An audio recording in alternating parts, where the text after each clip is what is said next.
রহমতুল্লাহ বারাকাতুহু। শাহেখ ভালো ওয়ালাইকুম আছেন? আসসালাম ওয়া রাহমাতুল্লাহি ওয়া বারাকাতুহু। জি বলেন। আমি চট্টগ্রাম থেকে, বাংলাদেশ চট্টগ্রাম থেকে বলছিলাম। বলেন।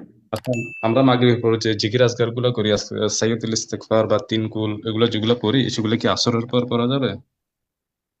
বা জিকির ফজরের পরে আজকারের যে সময়, জিকির আজকারের সময় সম্পর্কে ওলামাদের কিছু ইখতিলাফ রয়েছে, দ্বিমত রয়েছে।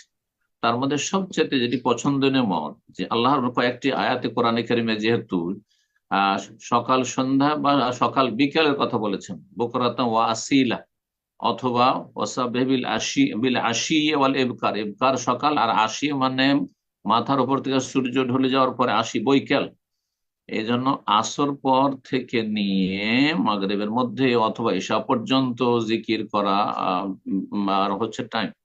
আর আসর পরে করা শাইখ ইবনে বাজ রাহিমাহুল্লাহর কাছে এটি বেশি পছন্দনীয় মত। জি, জি, আসর পরেই করে নেবে, এটা মাগরিবের তুলনায় উত্তম।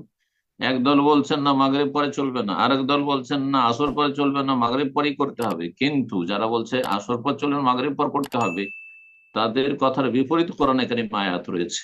জি, যে সকাল বিকাল, তো বিকাল সূর্য ডুবার পরে হয় না, বিকাল হয় সূর্য মাথার উপর থেকে গড়ে যাওয়ার পর, আর বিশেষ করে আসর থেকে মাগরিব, এটা হচ্ছে বৈকাল।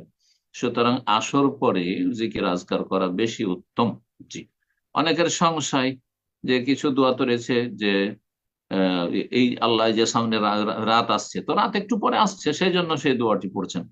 সুতরাং এটি উত্তম মনে করি শাইখ বাজ রাহিমাহুল্লাহর মতটি, আর এটি আমি আমল করি যে আসর থেকে মাগরিবের মধ্যে আসরের পরে পড়ে পড়ে নেওয়ার চেষ্টা করি। যদি কখনো ভুলে যান তাহলে তখন মাগরিব পর করেন, হ্যাঁ। আর যদি ভুলেই গিয়ে থাকেন তো এশা পরেও করতে পারেন, অর্ধেক রাতের আগ পর্যন্ত। এটা যারা ভুলে যাবে তাদের জন্য। এই জন্য আবার বলছি, আসর থেকে মাগরিবে জিকির আজকার গুলি সেরে নেওয়ার চেষ্টা করবেন। বারাকাল্লাহ।